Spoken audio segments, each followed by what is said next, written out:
gonna do? We're going downtown, gonna make a scene. We're going downtown in a stretch limousine. If you wanna put the roof on, if you wanna cause a scandal, I got a handle on it.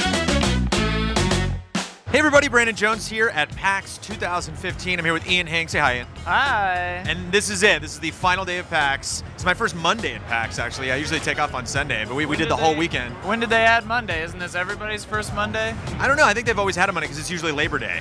But everybody, all these people are taking work off today to enjoy PAX.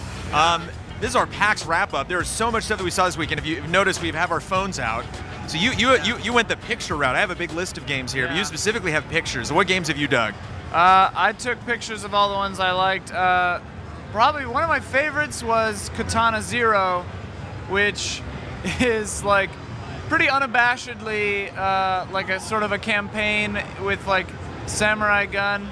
Okay, samurai gun style, like kind of fighting combat. You've got a katana, and then you have like a time mechanic where you're like planning it out and then rewinding if you die, and then at the end you do it right. It's pretty cool. It's like Samurai Gun meets Hotline Miami, basically. It's pretty cool. I like that. I brought the guy who made Samurai Gun over to play it, so that was a pretty funny moment. Then they like introduced each other. It was funny. But yeah, that was good. The Magic Circle, which apparently is out now, seems pretty cool. It's like an RPG. In the story, there's an RPG that's been like 10, 20 years in the making, and they like abandon it. It's vaporware, and then you go in and like are trying to piece it back together again. Sort of like hack and slash, hacking mechanics kind of stuff. It seems really cool though. So I played some card games. This one I didn't play, but it seemed really cool. It's called Paperback. It's basically Dominion mixed with Scrabble. So you like deck building, and then you build words, and then you can get better letters and stuff. It looked really cool. Ultimate Chicken Horse is really cool. I've heard some people saying that was their game of the show. Yeah, like they're really excited about it. I really like it. It's pretty simple. I was talking with some people about it. Like it'd be cool if there was some more like asymmetrical, like each guy could do different stuff or whatever. But it's cool having it be skill-based too. But what that game is all of you are competing to build a level and then get through it platforming-wise to get to the flag at the end. But you're all on the same level, and you just get, like, you pick one item at the beginning of each round, and all of you place your items. So you're trying to make it easy enough for you to do it to get to the end, but hard enough that the other players can't. Because if nobody scores, no one gets any points. But if everybody scores, it's too easy and nobody gets any points either. So it's pretty funny. Did you score? How'd you do? I did okay. I didn't do great at it. I lost. I played it twice, and I lost both times. But I did okay. Yeah, Dark Souls 3 is here, playable, but the line is always 4 hours long, so I didn't get a chance to play it. I feel very sad about it. And then I played Stories, The Hidden Path, which was pretty cool. It has like procedural story stuff where it's different every time you play. The combat it's not the focus of the game. Like it's more like Batman or Assassin's Creed combat, kind of simple combat, which isn't exactly my cup of tea, but I think the look and the feel of it and the story and like the way things change is really cool. It's sort of like Bastion with a story, like different things change. If you don't save this person back here, like that has repercussions later on, that kind of stuff. It sounds pretty cool. Hollow Bunnies was really cool. It's a really cute look with kind of Metroidvania, like Dark Soulsy, 2D side-scrolly kind of stuff. Death's Gambit is pretty cool. That's kind of hard, like Dark Souls. I was playing with a slow sword. I don't like slow swords. So I'd be interested to see what it controls like with a faster weapon set or like dual blades. Because like, yeah, the character, for my taste, was a little sluggish, but I think it was probably the sword. I'm not really sure. Yeah, I'll probably think of some more. What did you see? I saw a ton of stuff. So I kicked off the whole weekend with Homefront, which I finally got to play, which is open world, which I love, open world shooter. There was a very specific objective-based thing. Like, were the controls good? I was talking to somebody and they said the controls were weird, but maybe it was a glitch. Yeah, it's tough with shooters because they assign like equipment selection was something that took me a while. Like you didn't start the demo with a gun equipped, and so like I missed the prompt that was like press Y to bring your gun out, and so I was like running around like, and I didn't know. Yeah, it's interesting how you like throw like Molotov cocktails and grenades because like if you tap the button, it actually brings it up, and then you have to like hit the fire button to throw it instead of just like having a button that's just projectile like Molotovs or grenades. So you don't like accidentally throw it. You have like a yeah. But one thing that I did like about the control was you can ride around a motorcycle, and I was like, oh no, like motorcycle in an open world, cramped, apocalyptic city, like I don't know if this is gonna be good. And it was great. Like I was able to actually like weave through alleyways and like see jumps, so you could like go up. Like the environment kind of looks different when you're on a bike because you start noticing these little like openings that they created. And you can go like anywhere on that, right? Like into buildings. And the demo was a little constrictive just in the area, but like I definitely didn't like patrols were wandering around that like I didn't have to attack. Okay. So it's kind of fun, like finding a vantage point, like dropping like fire bombs on them and stuff. What else? And there's lots like cool weapon customization. We played This War of Mine, which has is getting an update called The Little Ones, which brings kids into it. You checked out Thumper, which was interesting. Yeah, dude, Thumper. I'm a big fan of Lightning Bolt, and the guitarist from Lightning Bolt is doing the music for Thumper. That game is nuts. It's like a rhythm violence game. You're like a little scarab or something, and you have chrome armor. And this is so funny. You have chrome armor, and if you get hurt once, it goes away. If you get hurt a second time, you explode. And they're, it's like things are coming down. You have to hit them in the rhythm. And if you hit certain ones, it sends the projectile forward and hits the boss, which is like the thing at the end of the level that's like floating in front of you. And like it takes a while to get into it, but once the music got into it, I was like, oh man, this is super cool, like really neat. It's kind of like Frequency and SSX put together. Kind of, yeah. Like really intense music. Played Mirror's Edge Catalyst, which is which is an old demo, but I finally got to play it. It was cool because I got to run through some of the areas that we recently saw in the gameplay trailer that they released. So it's kind of cool seeing that during the day because we saw that area at night. It was a timed demo, so you got to like run around, and I had like 3 or 4 minutes extra, so I got to kind of run and like check out other areas and collect some stuff. That's cool. Played Lawbreakers, which a lot of people are excited about. Cliffy B's new project. Can't really talk specifically about a lot of stuff because they said they're going to be potentially changing things because it's in pre-alpha. But what I played was great. Really fun, just kind of fun to like have the gravity effects, take hold, and you're like running into an area, and all of a sudden you're floating all over the place. Yeah. We won too, which is always appreciative. Good. That's good. Played Street Fighter V, which I'm terrible at, but got to play Vega, Nikali, and Armika. I think M. Bison is my favorite because one of his abilities you can trigger is he'll teleport. And so, like, even though I was getting schooled by the developer that was showing me the game, I was able to like dodge some of his moves and kind of teleport behind him and get some sneaky hits in. Played Y2K finally, which I know you've played. Ben or Hubert played that. I didn't play it. And I dug that. Right? Yeah, it's fun. Like, just from looking at trailers, I dug kind of the attitude and the humor of it. They labeled it a postmodern RPG, but one thing that I dug was that there's a lot of different mini games for all the abilities that the characters use. So every time you try a new power, it's like, oh yeah, this weird spinning thing where I gotta hit the button or something. So it's kind of fun. Like, you can speed up the action too. You can actually slow it down as well. You have like a limited time meter. So if you want to like slow down the mini game to like really impact this one attack, you can do that. Played Due Process, which is kind of like Rainbow Six Siege, except like a very pixelated version of Rainbow Six.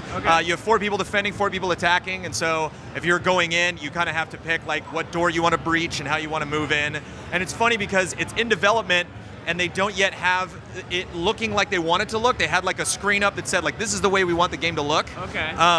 But they were still showing off a demo that was very like just had like blocky Minecraft-looking characters, and I kind of dug it because it was extremely violent. So it's just like it was kind of fun shooting these big like blue blocks that would just explode in blood all over the wall. Oh, funny. You mentioned Death's Gambit. Played Divinity: Original Sin 2, which is like insanely complex. So complicated. And looks a lot better. They've upgraded the engine. They're going to also be getting an updated version of Divinity: Original Sin 1 that's coming soon. Sword Coast Legends.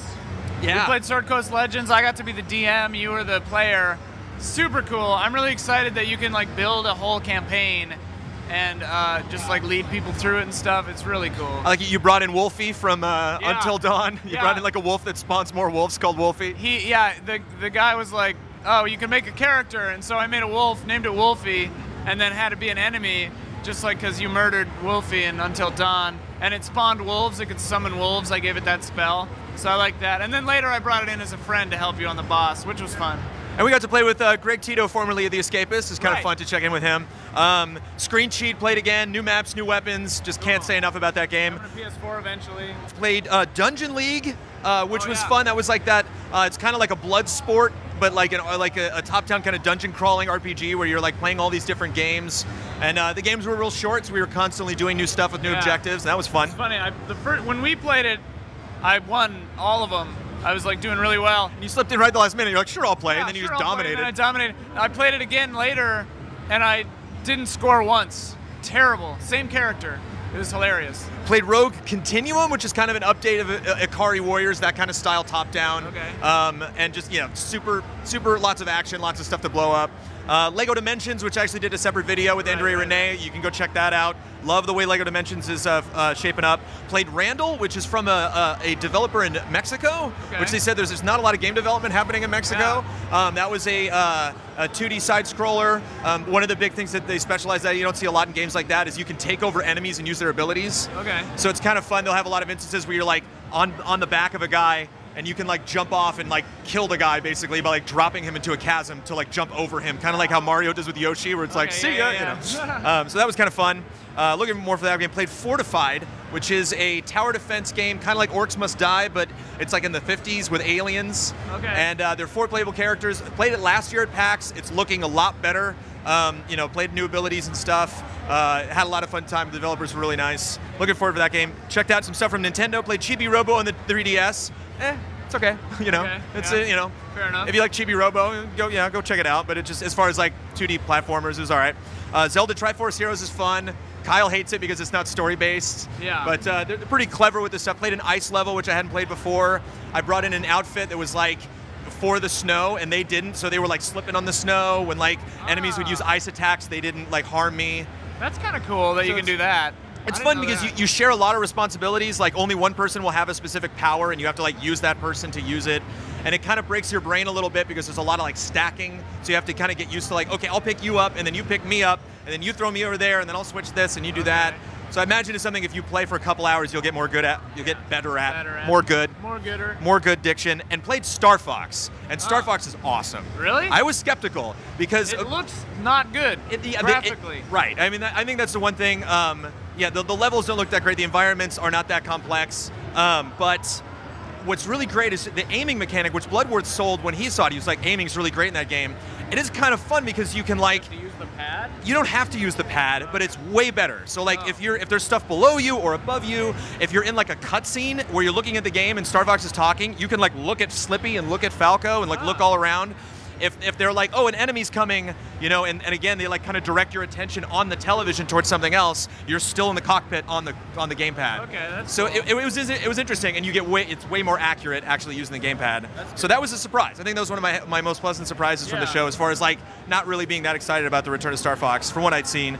Played Rock Band 4 with a couple of fans. That was really fun. That was fun. The game's coming along.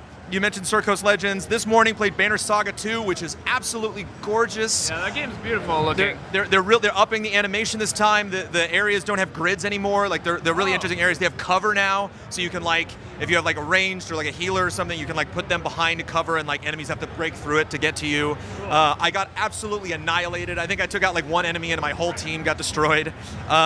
Played Afro Samurai 2, which is the sequel to the game that came out like 2007, which wasn't really my cup of tea. I'm not that great at like Devil May Cry and Metal Gear Rising and stuff like that. It seemed kind of simple, but I think if you're a big fan of Afro Samurai, they said they're bringing like the original artist is coming back in, all the voice actors. So it's like if you're interested in continuing that story, I bet that would be a win for you. Just checked out Minecraft Story Mode to wrap things up, which was fun. Another Telltale game.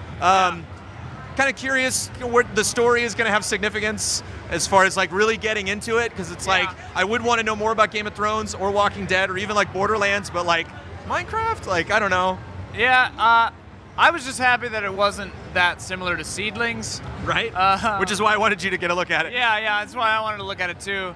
It is cool. I think one of the guys that was working there said that it was nice that they were aiming at like a younger audience now. Which was interesting because was it Patton Oswalt? Yeah. He said, "Damn chickens." So I was like, okay, that's all right, whatever. But like, I just imagine your 5-year-old running around the house. Damn chickens. Yeah.